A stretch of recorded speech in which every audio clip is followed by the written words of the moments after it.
Okay, today we're going to show you a couple things that you need to be cognizant of here. We're putting on the tie-down bracket onto the wing spar, and as you can see, we're going to use AN3 hardware. Put it in, torque it. The AN3 bolt should be torqued anywhere between 20 and 25 inch-pounds. And we put the inch-pound socket on it.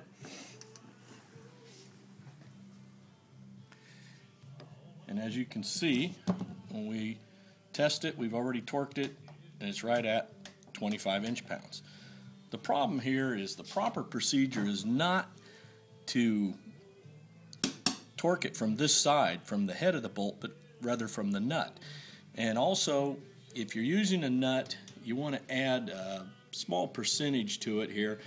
For if you're using a lock nut, you want to add a small percentage to adjust for the friction of the lock nut. You could put the lock nut on and see how many pounds of friction it's causing. Just add it to your 20 to 25 inch-pounds for an AN3.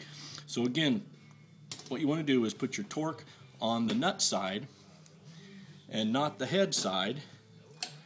Now the problem being on this particular one, it's not screwed into a nut on the back side. It's screwed into a nut plate. So there's no way you can get your socket on there. But if you take a close look, you'll see that we have the proper torque on this. But you'll also notice that it's nowhere near up to where it should be. There's actually a gap between the head of the bolt and the washer and the bracket that we're trying to fasten down there.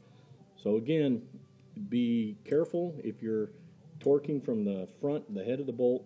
You should be torquing from the back, and in this case this needs to be snugged down and then loosened up slightly and torqued into proper position.